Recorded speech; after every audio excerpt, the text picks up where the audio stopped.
on an early morning after a late night. Let's get started this morning. We've got Michael and team ready to walk us through kind of an overview, maybe a 30,000-foot view, Michael, to get us where we understand what one side did and what the other side did. Mr. Chairman, any thoughts before we get started? Thank you, Mr. Chairman. So just so everybody knows, this is the Joint Conference Committee number 1. And even though it's number 1, and we usually wait for number 2 to do some things if we need a number 2, because of the uniqueness of this process and our positions, we actually, I think the chairman and I feel like we have quite a bit of latitude to try to address the challenges we have with this redistricting plan. So that'd be the first thing. And then, as you know, this is one of our constitutional duties in this budget session is to have redistricting for the citizens of Wyoming for their representation. So we did the first one last night. We sent the budget to the governor. The second one, this is it, of our constitutional responsibility. So with that, Mr. Chairman, thank you. Okay, I think what I'd like to do, Michael, is let you kind of take over and give us a view of what took place. Second and third readings and all such that happened on the Senate side and on the House side as well, and catch us up so that we have a good picture of the whole thing. How about that? Thank you, Mr. Chairman. My name is Michael Swank, Legislative Service Office, and I will share my screen to show you the maps. For ease of review, I'm just going to work off the House maps if that's acceptable to the committee. So the map I'm displaying right now is the 62 House, 31 Senate District map that passed the House of Representatives, I believe, on February 18th. It provides for the House, through their Committee of the Whole and second and third reading, adopted 7 different amendments to that. Some of them were corrections, although others were more substantive. The first amendment on Committee of the Whole reconfigured the eastern counties on this map. So you'll see Campbell County and Crook, Weston, Niobrara, and Goshen, and then some of Laramie County were all amended to fit with a few broad assumptions. One was keep Campbell County whole.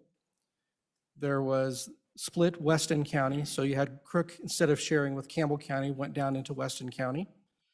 And then you had Goshen not sharing with Laramie County.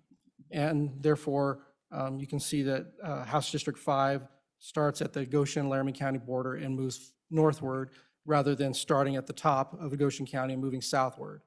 That was the first main amendment, and then there was some changes in Laramie County to accommodate this amendment, and then there were subsequent changes and revisions to Laramie County on subsequent amendments. An additional substantive change in the House was to take the Sheridan County School District number 3 out of House District 52 in Campbell County and make Sheridan and Johnson whole for 4 House districts. The result of this was to bring those 4 House districts above the plus 5% deviation. It ranges from, I believe, 5.42% to about 6.26 or 6.25%. That brought the entirety of the plan to an 11% range of deviation.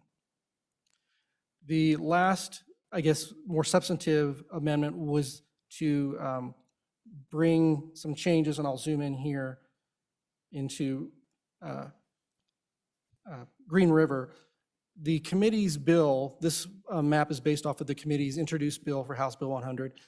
The committee adopted some changes that were recommended by the county clerks, and that had the result of moving a current legislator out of their district.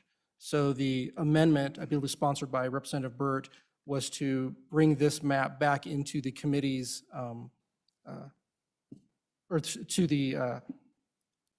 to write that particular movement of the legislator and bring them back into their district. Those are kind of the broad amendments in the House. Like I said, there were some subsequent amendments in Laramie County that reconfigure some districts as well as brought another legislator back within their district. The committee's plan had actually had two incumbent legislators in one district, and that the amendments in the House did alleviate that concern. If there's any other questions, I can take on the 62 plan. Questions? Mr. Chairman, if I could, can you throw up the Senate did work this plan for a bit through committee of the whole. So could you just show us the amendments that were added to the 62 so we know what the final place the 62 was before the second reading amendment number 1? Okay. Please. Oops, pardon me, Mr. Chairman. In the House, the standing committee amendment, or in the Senate, pardon me, the standing committee amendment was to place House District 52 and have it take the Sheridan County School District number 3 and provide all districts in deviation. That was the first and most significant amendment to the 62 plan in the Senate. It didn't adjust any other boundaries other than to bring that particular portion of Sheridan County into House District 52. The other two amendments, one was to provide some cleanup boundaries for Weston County up here in the north, as well as the Goshen County. There were requests offered by the clerks that were sponsored and brought in there. And then one other, I believe Senator Nethercott sponsored another cleanup amendment for internal lines in central Cheyenne. Those were the amendments brought on a committee of the whole in the Senate. So thank you, Mr. Swank. Thank you, Mr. Chairman. So I just want to be clear. Of substance, and it was a deviation issue, there was the Sheridan District number 3 school district that was basically adopted in the with the standing committee amendment. That's the only thing that changed, and it only changed those two districts, the 52 district and the 40 district, whatever the Crago district. Mr. Chairman, that is correct. And it did not, in fact, all the rest, those 3 remaining Sheridan County districts. Correct, Mr. Chairman. Thank you. Thank you. So, Michael, just for clarification, on that standing committee amendment over on the Senate side, what that did was return the 62 plan to deviation. Is that correct? It pulled, I believe it is Clermont, over into Campbell County again. Subsequent to that, we took that issue up on second and third, but on committee of the whole, and standing committee amendment, that's what that did, right? Mr. Chairman, that is correct. In the Senate, the whole purpose was to bring the entirety of the state plan into deviation within the 10% range, correct? Okay. Committee, anything else? Any questions? I don't, Michael, I don't understand the Sweetwater County piece as well as I should. But I assume that we're in deviation, and I certainly have not had anyone come to me, so it must be okay. Committee, I don't know if any. Mr. Co-Chair, are you talking about the 6231? Yes. I'd appreciate, it's terra incognita to me, and I'd appreciate a little kind of landscape of the Southwest, because I've heard a lot about the I-80 corridor, the compromise, and people that are bleeding up into Teton County that weren't in Teton County before, and I don't understand the dynamics there, and that'd be helpful for me. So, Michael, can you, how about if we take off westward out of Laramie County and walk us across I-80 and up the western front, just so we understand what 62 does. Can you do that for us? Mr. Chairman, yes. The two main challenges in a 60 plan that I believe the committee grappled with was deviation in both the Bighorn Basin and the Southwest. The original plan does allow, a 60 house plan, does allow Carbon County, Sweetwater, Uinta, Lincoln, Sublette, and Teton to draw 14 house districts in deviation, but they are all very, very, very thin. It basically allows for about, I think it's about 20 or 30 people leeway into those house districts. So what the 62 plan did was allow for those districts to be drawn similar to a 60 plan, but it brings them all into deviation because the deviation and the ideal reduces from 9,614 per district to 9,304 per district. Therefore, the plus and minus 5% goes between 8839 and 9769. So those districts, without necessarily changing a lot of boundaries, fall better into deviation with a little extra margin for error in terms of census blocks and how you develop communities of interest. So in the 60 plan, for example, House District 20, which is Sublette County, was drawn northward into Teton so that more population in Carbon, Sweetwater, and Lincoln County could be attributable or could be moved down into districts in that area. In this Plan 62, there's enough leeway so that what I understand is to be a more logical community of interest is to have House District 20 work with LaBarge in Lincoln County. So that's just an example of some of the concerns the committee had in working a 60 plan versus a 62 plan. The other issue with in a 60 plan, if the committee desired more leeway and flexibility, one of the choices was to continue the share with Albany County of Rock River. The voting precinct is 242 people, but by adding that to House District 47, there was an ability to shift small amounts of population westward to get the districts better into deviation and not have to allow sharing with Sweetwater County or go into Star Valley for House District 18, which is in southern Lincoln County. So those are some of the challenges that were discussed on a 60 versus 62 in the Southwest.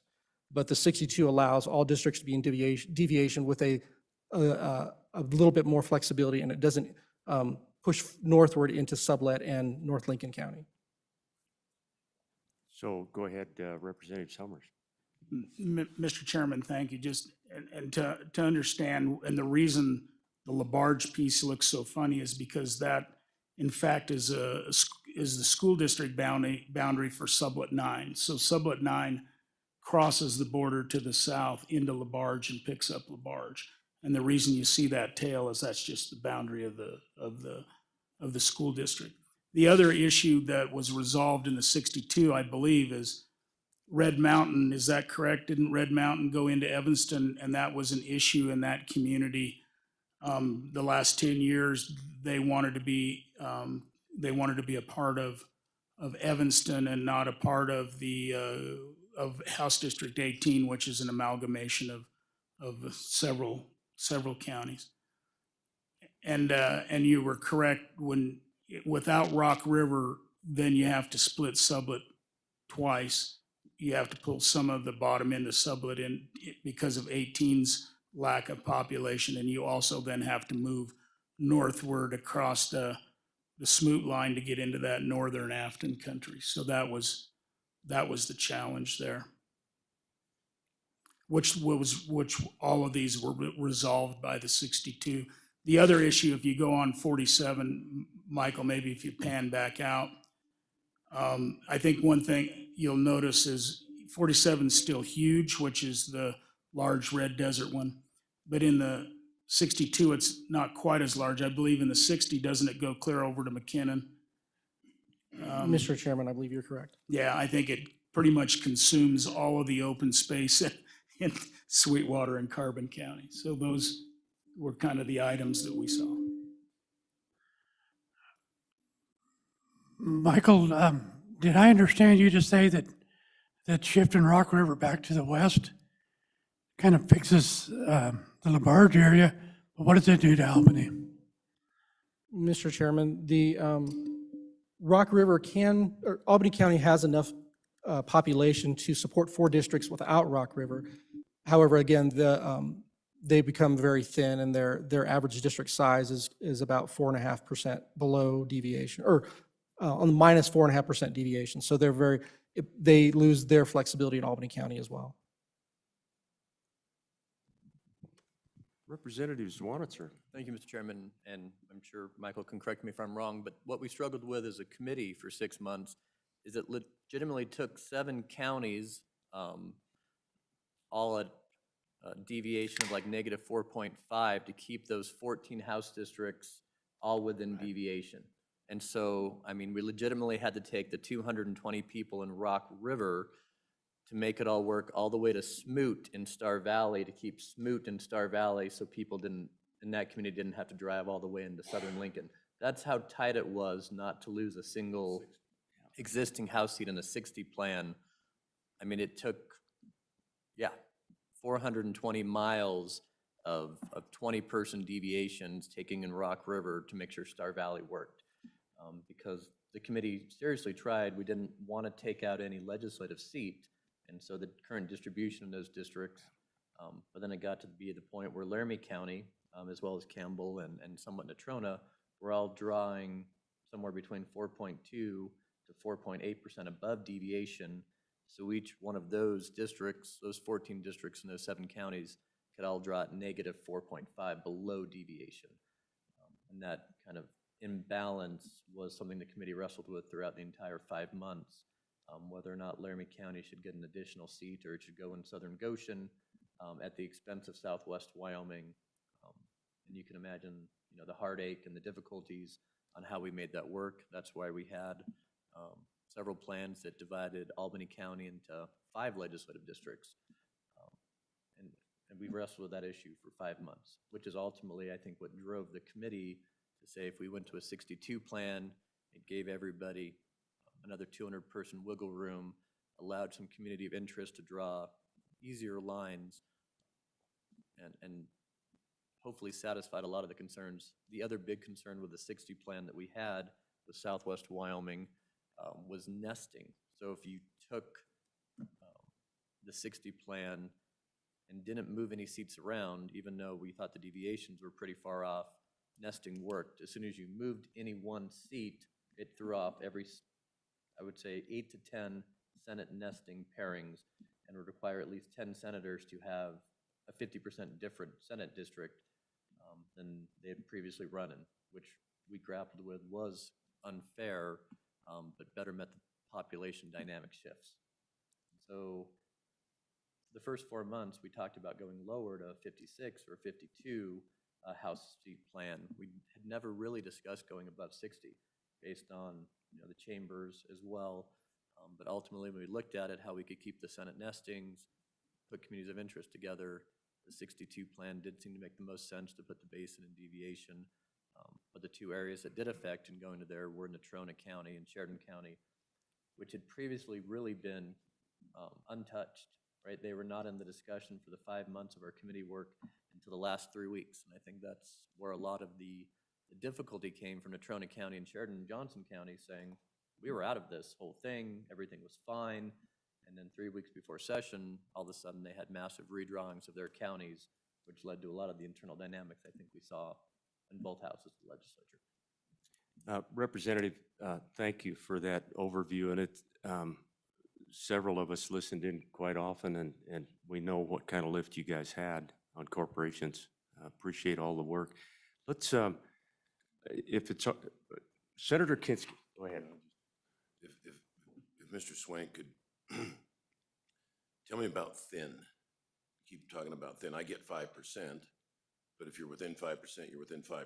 What's it matter whether it's 4.9, 4.6, or 3.2? What, I mean, if we have a plan that's at 4.9999, doesn't matter what it's thin, does it? Mr. Chairman, you are correct that the committee's request was to have districts between -5% and +5%. What I meant by thin is in conversations with the committee, the concern was that because the deviations are all consistently at the -5 or 4.8 to 4.9%, there's a lack of population flexibility to adjust for communities of interest. So one of the examples was, I believe, Majority Floor Leader Summers mentioned, without taking Rock River, they started to bring in 94 people out of Southern Sublet and another 100 people out of Star Valley next to Smoot to make sure House District 18 hit that -4.99%.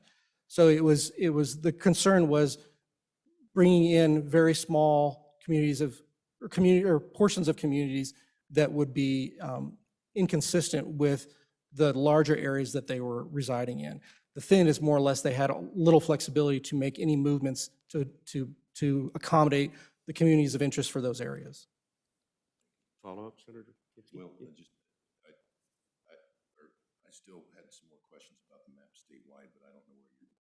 We're still working on. Not a problem, and Senator Kinski, please go ahead. What I was going to do, Michael, here in a minute is take everyone to Natrona County, because we've Great kind of looked at Laramie County, and I think it might be helpful for us as a committee to just understand what that plan did 3 weeks before the session. So let's go to Natrona County for a minute, and then we'll come back to Senator Kinski and pan back out. But hit that about as large as you can make it, Michael, and then I think people will understand, what took place there and what the 62 plan does. Mr. Chairman? Can you blow that up a little bit? Or go ahead and start, Michael, take it away. Mr. Chairman, do you want me to zoom in? Pardon me? Do you want me to zoom into Natrona? Yes. Okay. Thank you. I'm sorry, I probably said that wrong. So, committee, the yellow is the new House district. If you look over there on the western side of that yellow, that is Evansville, right there. That affects Representative Washet's area. It affects Representative McGuire's area, and those are my two representatives. So some of the angst in the Natrona County area was simply the fact that that little community of Evansville, which, Michael, I think we figured the numbers to be about 2,800 people who live in Evansville. If you could zoom in just a little bit more, Michael, there you go, okay? So the purple is Representative McGuire, the orange is Representative Washet, and prior to this, both of those districts went out into what you see as Brookhurst and into the town of Evansville. Right above the town of Evansville is the Oregon Trail Cemetery, where all of our veterans are buried. And of course, there's the Platte River right there where Michael has the icon. So everything from that point eastward, all the way through the town of Glen Rock, and that boundary on the east side of this new House district is drawn on a school district boundary. The numbers are fairly equal. Much more of the majority party registered on the eastern side in Converse County than there is on the westward side in Natrona County. That created a little bit of an imbalance in the minds of some up around the Natrona County area. So any questions, committee? That I just wanted everyone to understand what took place on the eastern side of Natrona County. It's pretty dramatic. There's only a couple of districts that are affected to that degree. So, As long as you're on Natrona County, can you talk about your northwest quarter going to the basin? we sure can. Let me go to Mr. Co-Chairman first. So, thank you, Mr. Chairman. So I think and I agree, this is something that is new to Natrona County, the interaction with Converse County. But also, I think folks need to know that under the current system we have now and under the Senate plan, Natrona County is actually three ways. It has a share with Platte County, it has a share with Campbell County, and then has a whole district. There's actually a reduction of a county line split, I would respectfully say, with this plan, even though it does impact the good senators county. There's actually Converse County.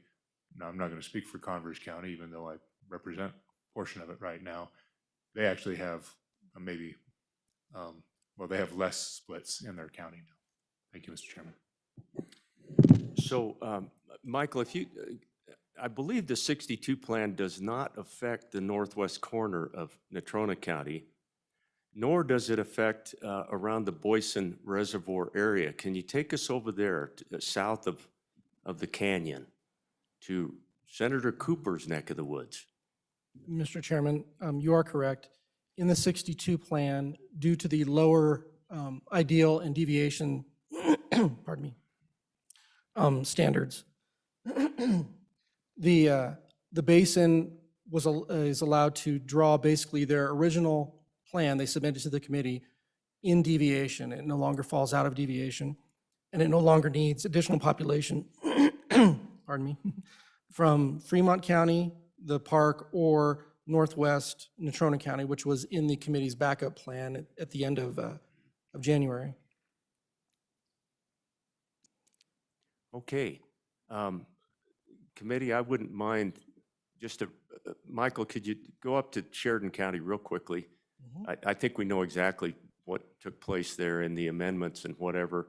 That was simply an effort on the part of a couple of legislators to pull Claremont back into Sheridan County, correct? Correct, Mr. Chairman. Everybody understand that part of the world? Senator Cooper. Question, Mr. Chairman. I'm just curious why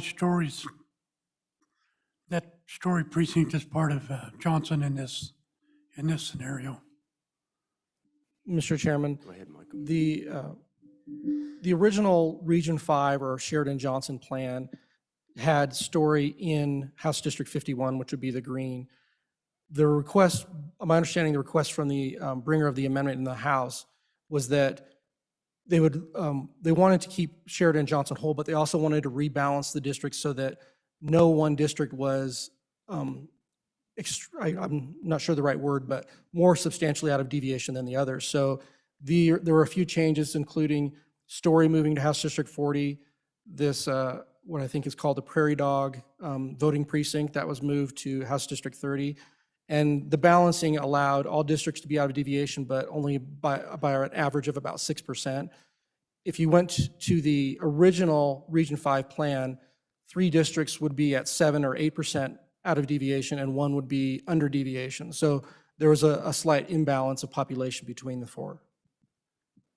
So Michael, just to jump in there, is Story, it's right on the line, I would think. Is it in Johnson County or is it in Sheridan County? Mr. Chairman, it's in Sheridan County. It's in Sheridan, okay. Senator Kinski, any thoughts on that, or? Well, in our discussions, Story played quite a role just because there's quite a few people there, but also they keep getting switched back and forth every census. And we didn't feel it was fair to them to roll them back one more time, which then kind of puts some constraints in terms of what you could do once you decide you're going to keep Story with the same House district. Okay. And so once you put that in play, you get some more options come to the table, but it just, the whole delegation felt we just didn't want to bump Story back to a different district again. So that kind Okay. of drove a lot of what we did. Anything else for up in that part of the world? Mr. Co-Chairman. Thank you, Mr. Chairman. So I think that, this points out something that I think this committee probably has to make a decision on the big issues. Deviation, Sheridan County, shared with Campbell County, things like that. The internal discussions, I hope that comes down to what the communities want, and then what we need for elections administration, the balance of how those things done. So, I anticipate we have some bigger decisions to make, or big decisions to make, and then we go back to our respective bodies and say, and working with the county, okay, let's get the fine tuning that's necessary to have a plan that comes forward. So I'm not trying to take us off track. I'm just saying that these internal discussions are ones that, we'll sort those out, I think. Or this process will, but it's the bigger picture stuff I think we have to. And Mr. Chairman, because we're getting short of time, and Yes, we are. I wondered if we could just do the overview of the 60, and then we have some folks here that I don't know how many are going to be staying here all day, but maybe the Clerks Association, and we get at least a little bit of testimony before we break, and then we can decide when we come back together. But is that acceptable to kind of go to the 60, and if there's no more Absolutely. questions on the 62? Chair, if I could just volunteer one more thing, because you prompted a thought. We started in Sheridan by telling the clerks, what do you need? And we fixed every single split. When 6231 came in, we ended up with 15 splits we didn't have before. That also drove a lot what we were doing, respect for the clerks and the job they had to do. That prompted it. Thank you. Mr. Co-Chairman. Yeah, thank you, Mr. Chairman. And I agree 100%. And if one plan or the other, we have to take care of those issues. I hope the 62 now is very close to having those resolved. I don't know where the 60 is as it came from the Senate. That's my point. Thank you, Mr. Chairman. So, Michael, let's, I hope everyone got a pretty good feeling for all the corporation's work and all the work through the two chambers. That's 62. Let's go to 60, and it's on the screen. So, Michael, take it away and tell us what you can about the Senate version, 60-30. Thank you, Mr. Chairman. The Senate 62 or 60 plan was adopted in Senate Second Reading Amendment number 1 from Senator Biteman. The framework for this plan started as the committee's backup plan at the end of January. So the committee, I believe it was in the January 27th meeting, they adopted two plans, the 62 and then the 60 backup. The 62 was worked and corrections were made on February 11th. The backup plan had various corrections and other items brought forward by the clerks and so forth, but the committee tabled that. So there weren't a lot of revisions to that plan after the late January. So I wanted to give you that context. The Senator Biteman, I believe, worked with many other legislators to make amendments to his to the plan prior to submitting it for consideration on the Senate floor, and I'll go over a few of those. One was to remove the valley out of the basin. So that brought House District 28 out of deviation. He left the remainder of the basin intact from the committee's backup plan, which included northwest Natrona County and the rest of Grand Teton National Park within the basin. Senator Biteman also reconfigured a little bit of Sheridan Johnson at his request. And then we also had a request to utilize a prior plan from Campbell County to remove Crook's share with Campbell County. In the committee's backup plan, Crook was sharing both with Campbell and Weston. So this, there were some significant revisions in Campbell County so that it was mostly a status quo map of what is currently in place with the share down with Converse for House District 3. There was some refinements, I believe, in Central Casper for House District 57 and 35 that were adopted. And then the last big change was to bring in, I believe it was Representative Summers' suggested plan from late December to include Rock River and House District 47, which we've already discussed, and to shift populations westward so that there was not going to be a share with House District 18 into the Smoot area or with southern Sublette County. Those were kind of the major changes to the plan as Senator Biteman submitted it to the Senate floor. Subsequent to that amendment, on third reading, there were some basic corrections that were brought by several areas for I believe it was the eastern counties, as well as for Carbon County. And then in the last substantive one was by Senator Cost to bring in the original Region 5 plan for the Bighorn Basin, which brought all 6 districts out of deviation. So they're all now minus 6% or below deviation in the Senate plan. It does not share with the remainder of Yellowstone National Park, does not include the northwest portion of Natrona, and it does not include the valley. That was the last substantive amendment on the Senate side. And that's basically how the plan exists after the Senate's third reading. Thank you, Michael. Questions, comments? Senator Kinski. Two things. You took the valley out of the basin. Can you walk me through that one? That's an intriguing phrase, if nothing else. You just took the valley out of the basin. Yeah. I would defer to the Fremont County Clerk or Senator Case, but my understanding is that due to the geographic nature of the basin, the most logical place to take population to bring the districts into deviation that would be outside the basin proper is to extend sharing with Fremont County. And it's basically on the west side of the reservoir into this big kind of area that I'm circling right here on the map. Generally, the basin needs about 660 to 700 additional population to make all districts in deviation. The backup plan proposed to do that in 3 different ways so that you didn't have to take all of it out of this area.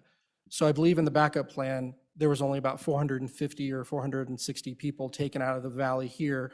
and the lines were revised at the county clerk's request. Michael, sorry to interrupt, but that's actually called Missouri Valley. Okay, That's Missouri Valley, and that's how come it's referred to Okay. as the valley quite often. So that's called Missouri Valley. hand Yep. is. Right where the hand is, that's correct. right here. Thank you, Mr. Chairman. I just call it the valley because that's what has been No, no phrased. problem. Thank you. Sorry to interrupt. Go ahead. No, you're good. Oh, Senator Cooper, real quick.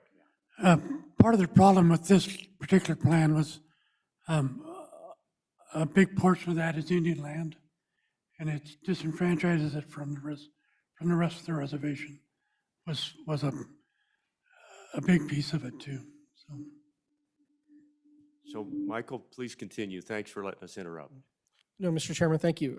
That's generally the gist of how the Missouri Valley fits in with the basin deviation plan. There were other suggestions during, the committee's discussions to possibly bring in population from Sheridan County.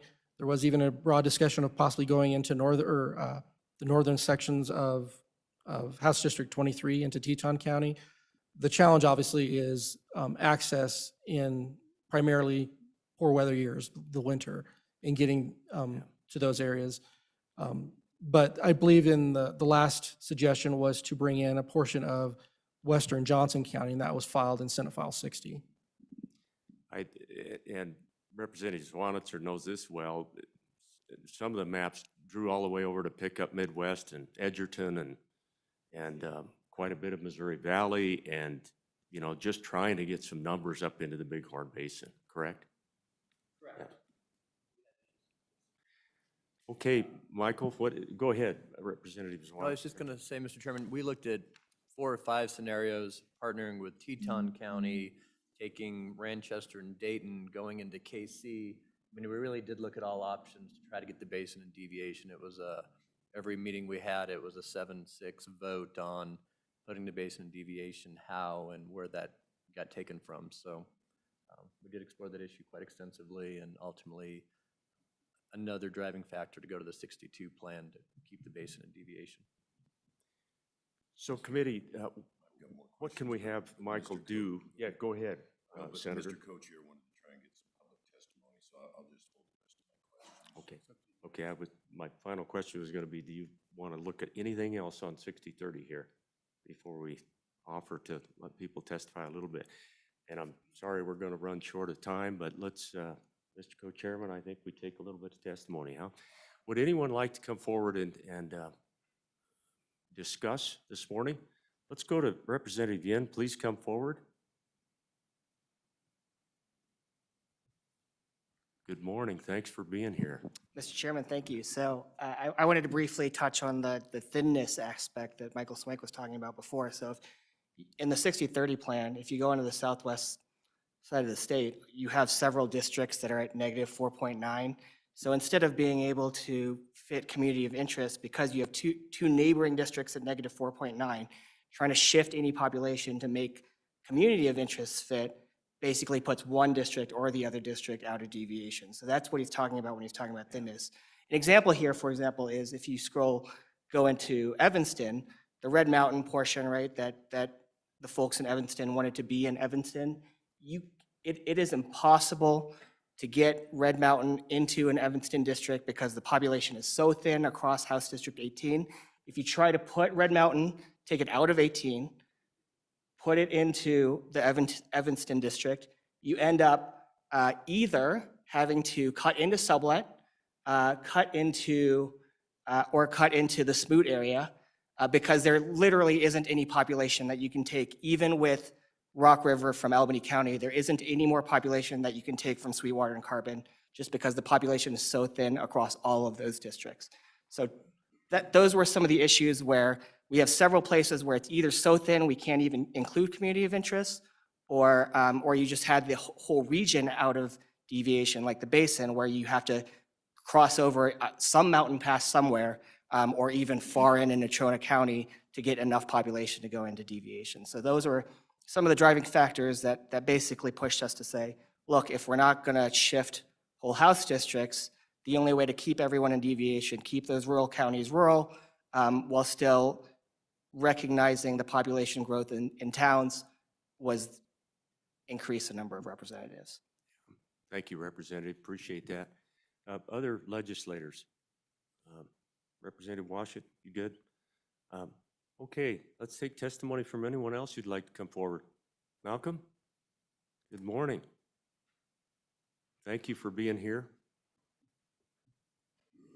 Good morning, Mr. Chairman. Thank you. My name is Malcolm Irvin. I'm the president of the County Clerks Association, and I want to thank you for involving the clerks throughout this entire process. As you know, we administer the election at home, and so we have an interest in where these boundaries fall just because they can create split ballots.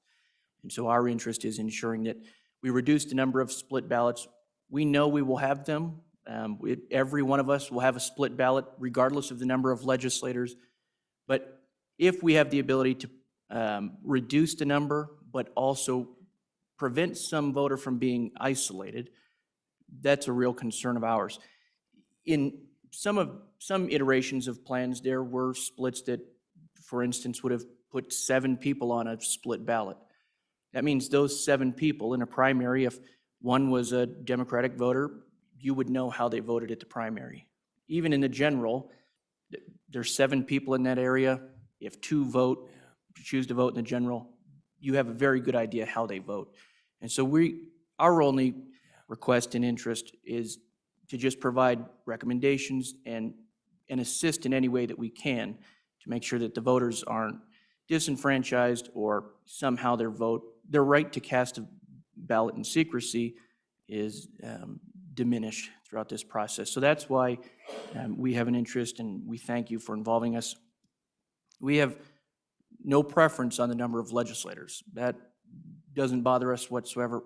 We just want to make sure that whatever plan comes out, we left it all on the court, and we can say that we did our very best to try to make sure the voters at home weren't isolated on a split ballot when we could have made a recommendation and just a simple request. And so I thank you for all of your involvement with the clerks. Just ask that use us and abuse us. We're here to help you and provide any recommendations we can. Legislative boundaries aren't the only ones in our counties that we contend with. We have school districts, fire districts, municipalities, all sorts of special districts. Those boundaries we have to contend with as well. So you'll see us always make a recommendation to put a legislative boundary in line with an existing static boundary. So thank you, Mr. Chairman. Happy to answer any questions you may have. Appreciate all your work, and thank you for that reminder this morning. There's more reasons than just boundaries, you know. So thank you for that, Malcolm. Mr. Co-Chairman. Thank you, and thank you, Mr. Irvin, for all the work that you and all your colleagues in the clerk's office have done across the state. So just, if you can summarize, and I know you provided a sheet with additional suggestions to several of us, and maybe the entire body's received them now, I honestly don't know. Where are we in the clerk's minds about having those election administration issues not resolved, but closer to ideal, or maybe ideal is not the right word, but where are we? Is there more work to do with 62? And are some of those prepared? And relatively, how much work do we need to do with 60? Should this group take that up? How much work do we need to do with that? Thank you, Mr. Chairman. Mr. Chairman, and I'm going to start my answer just by reiterating, number of legislators doesn't make a difference to us. I have disseminated to each of you a spreadsheet. We polled each county and asked for the Senate engrossed plan and the House engrossed plan, what changes are still out there? What can we go to the legislature and beg whoever to make these changes?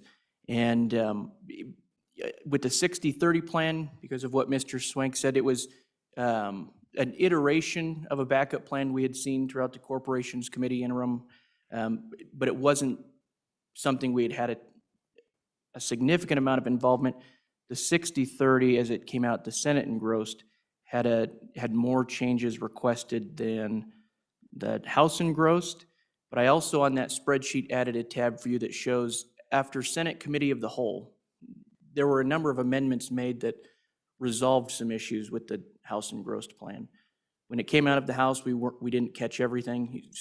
Things happen on the fly. I know I'm preaching to the choir, you know this better than anybody. Happens on the fly, and we had some changes requested. And so that tab shows that after Senate Committee of the Whole, some of those issues were resolved, and just pure analytics, after Senate Committee of the Whole, there were fewer requested corrections than any other engrossed copy. And so, Mr. Chairman, my long way of saying it, the cleanest one in terms of election administration for just the number of changes remaining that we were requesting was after Senate Committee of the Whole. Other questions? Malcolm, thank you. Thank you all very much. We've got time for a couple more folks, so I want to keep going. Really appreciate your help on everything, and I'm sure there's a little bit of work left to be done. Please come forward. Anyone else like to address the conference committee? Anyone else like to testify? Okay. So, Mr. Co-Chairman, that pretty well wraps up what we had intended, unless we want any final comments from Michael or a revisit to a map. Senator Kinski, you said you maybe had a question or two? Well, I'd like to, the Rock River bump, the Rock River westward population bump, that was explored both under 6030 and 6231, I believe. Was that something that was under consideration in both plans? Mr. Chairman, Rock River was not really changed in the 62 plan because it was not required to keep all the districts in deviation with the flexibility that they required. Okay, Mr. Chairman, if I Go may. ahead. But I thought you said that under 6231, if Rock River moved, Albany was still in tolerance, but it was just a little bit thinner. And then as this bump moves westward, the impact is what? You get a little bit more flexibility on those westward as you move westward? Mr. Chairman, you are correct that Rock River could be moved to House District 47 and not impact the deviation of the districts in Albany County. My understanding was that at least the prior iterations of 62, that because of that, because Rock River was not required, we didn't actually look at readjusting boundaries in the 62 with Rock River. We just left Albany County whole, and the southwest fell into deviation with prior lines. So I can't really comment on how you would adjust boundaries further if you needed to with Rock River in the 62 plan. Go ahead, Representative Summers. So, Mr. Chairman, thank you. And I don't know, but to my knowledge, the 62 fixed all of the issues in southwest and western Wyoming, at least at the time. Now, more may have arose later or concerns, but at the time, that seemed to clean up the boundaries that we thought we had to clean up. But that can always change, right? Might have been something found out later. Committee, anything else? Mr. Co-Chairman. So, Mr. Chairman, I think there's probably a couple decision points, and I don't know that we're making them here, but decision points is both bodies came out with a deviation difference. The House position was an over deviation, i.e. underrepresentation for districts. The Senate plan, as it is now, is over-representation for 6 districts. So both bodies seem to be willing to take on an out-of-deviation plan. And I believe both of them are at just over 11%. Is that accurate, Mr. Swink? Mr. Chairman, you're correct. Thank you. So I think, both bodies, I think our body very intentionally, and I would assume that the Senate did too, took that on. I think one of the things I want to think about is this conference committee. I mean, we both of us have a position, one over and one under. Are we going to come to a place where we're not going to have any out of deviation? Or are we going to maybe pick the one we think is has the greatest community of interest, least political boundaries breached, et cetera. And I'm going to respectfully say that's the 62, which obviously leads us down one path and not the other. The second, so that's one thing I think we need to deal with. And as the Senate version, the Senate plan also has some findings, which I think and certainly Senator Kinski can speak to why he put those in there, but I think that that's something we certainly are interested in continuing that, particularly if we're going to advance a plan that's out of deviation. So maybe some discussion about those findings by the bringer of that amendment, if he's so inclined, because I think that is, whether they apply to the Senate plan or the House plan, there are still findings that are trying to give guidance about the thoughts of the legislature as they move forward. So that would be helpful, Mr. Chairman. So, very well stated, Mr. Co-Chairman. That's exactly where we are.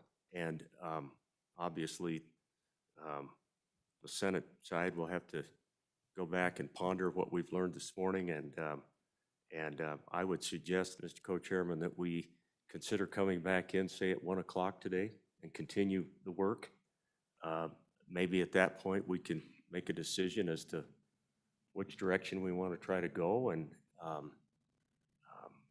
I'm looking at my colleagues to see if that resonates. Senator Kinski, do you want to say a little bit about findings?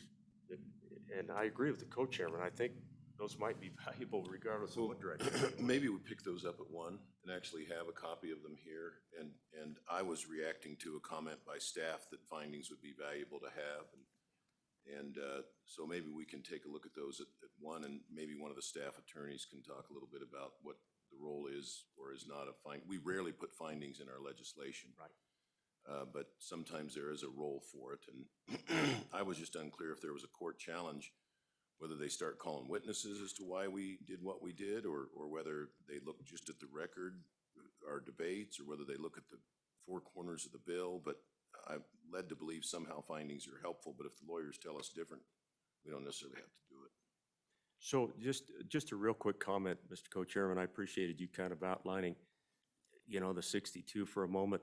The 60 really resulted on the other side from two underlined premises. And one is the Senate really didn't want to grow by 3. The second thing was communities of interest sort of outweighed everything else.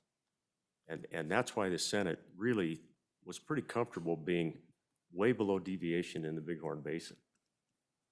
That being what it is, 60 has work to be done on it if we were to choose that route.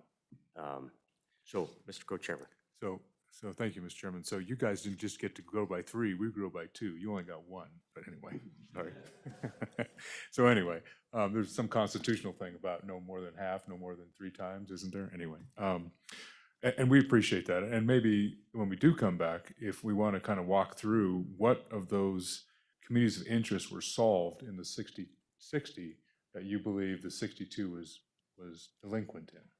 That might be helpful. The other thing I think that would be helpful is this political subdivision issue. It seems like now I've heard about 3 different political subdivision issues. One is the Sheridan County line issue. One is the school district out of Sublette County, which goes into another county. And so maybe if Mr. Swank could outline any other political subdivisions that we're adhering to or we're crossing with these 2 different plans. The plan in Converse County, as you note, as was said, that is a school district. That western side of Converse County, that is an entire school district. The other side being an entire school district. Did the other plan, there's a 60, divide those school districts up in a different way? So thank you, Mr. Chairman. But I do think we need to at least recess until 1 o'clock would be great. Yeah, I think we do need to go to work. So we're going to recess for now. Let's plan on coming back at 1 o'clock. Hopefully this room is available. And Mr. Swank, if you could check on that for us, we'd really appreciate it. And thanks for your help. Anything that you can take out of this morning and be prepared at 1, we'd really appreciate it. Thank you. Will you send out a calendar invite, Mike? Okay, we are adjourned. Thank you, committee.